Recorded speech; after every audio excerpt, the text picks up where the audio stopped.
2015년 5월 29일 타이베이에서 한 남성이 오토바이를 타고 길을 돌아다니고 있습니다.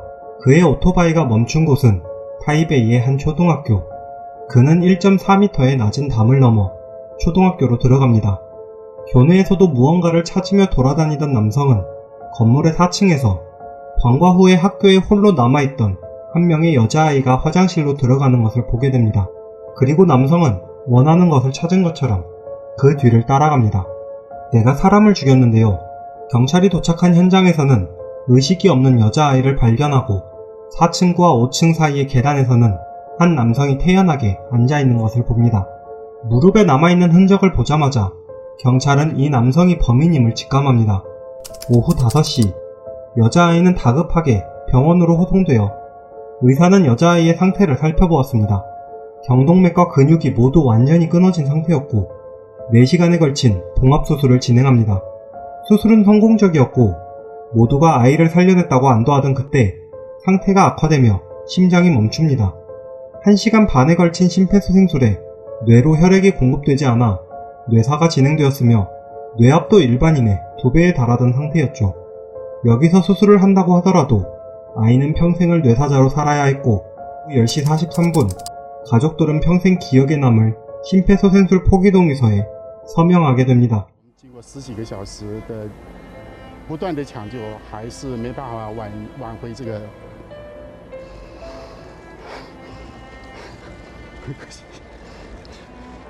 非常抱歉。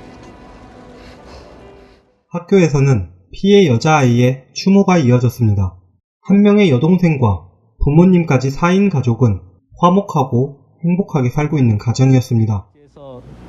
歹徒如此残忍地对待他，爸爸一定会帮你伸张正义的，不惜一切。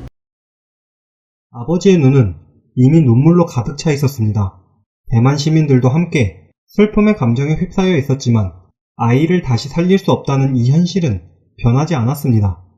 이때 살인자 공종환은 경찰의 보호를 받으면서 잠을 자고 있었는데 오후 4시 경찰에 붙잡혀 경찰서에 도착한 그는 새벽 3시까지 잠을 자고 일어납니다. 그리고 이제서야 경찰의 조사를 받아야겠다고 요청합니다. 하지만 신문 전에 자신의 옷과 몸에 땀이 범벅이 되었으니 샤워를 하게 해달라고 요구하는 비정상적인 사고방식을 보입니다. 자신이 저지른 일이 무엇인지에 대한 자각을 전혀 하지 못하고 있는 것이 분명했습니다. 태연한 그의 얼굴 표정을 보고 있자니 경찰 또한 화가 났는지 이 사실을 기자에게 알립니다. 대만의 시민은 이 사실을 듣고 더더욱 분노에 휩싸입니다.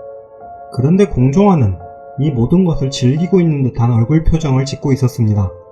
심지어 신기한 것을 쳐다보는 아이처럼 카메라를 바라보기까지 합니다.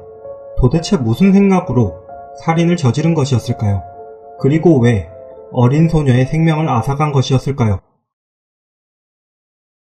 누군가 나를 감시하고 있는 것 같아 공종환은 심한 조현병을 앓고 있었습니다. 감시에서 벗어나지 못하고 있다는 생각에 잠을 제대로 이루지 못합니다. 그리고 그 불안함이 불규칙적으로 다가오곤 했죠. 공종환은 자신이 가지고 있는 이 불안감이 정신병이라고 생각하지 않았습니다. 정말로 누군가 감시하고 있다고 생각했습니다. 한 번은 대만의 사립탐정에게 전화를 걸어 물어봅니다. 본인을 감시하고 있는 사람을 잡아달라는 것이었죠.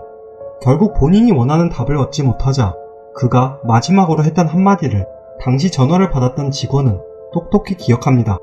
당신들 누구도 나를 도울 수 없어. 이때부터 그가 이런 생각을 가진 것이었을까요? 감시에서 벗어나야만 한다는 생각에 범죄를 저질러 사형을 받아야 한다고 생각하게 됩니다. 이 생각이 공종환을 완전히 뒤덮을 동안 그의 주변 사람들은 단 한 명도 이상함을 느끼지 못합니다. 공종환은 택배원과 경비원 일을 한 적이 있습니다. 그리고 일을 하는 동안 조용하고 예의 바른 청년으로 통했죠. 말수가 적고 집에서 게임을 하는 것이 일상이었습니다. 그리고 사건 발생 며칠 전부터 말도 없이 경비 일을 나가지 않기 시작합니다.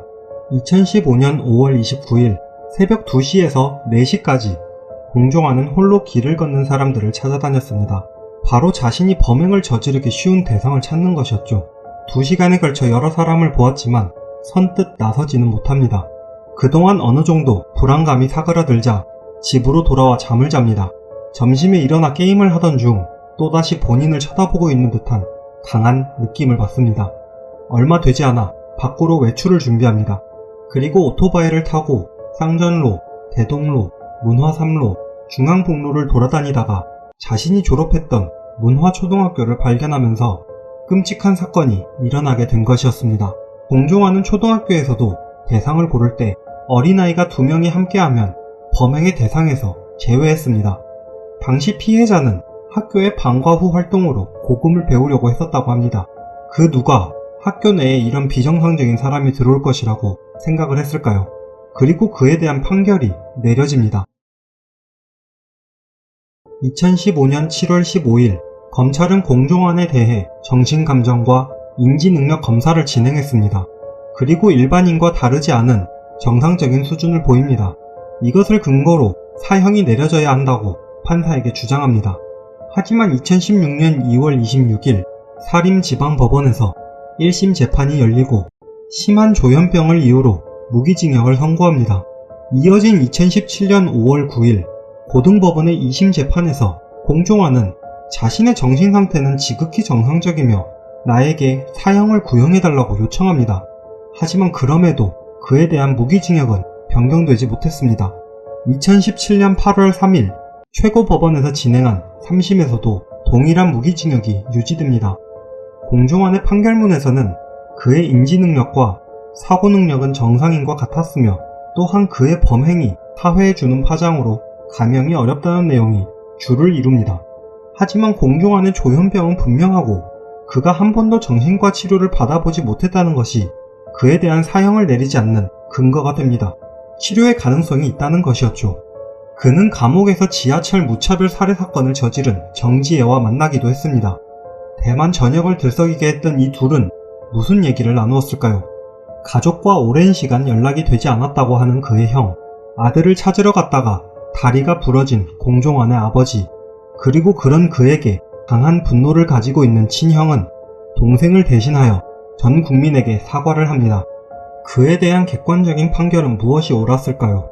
그리고 어떤 판결만이 잘못이 반복되지 않는 판결이 될 수 있었을까요? 세상의 모든 이야기, 지상이었습니다.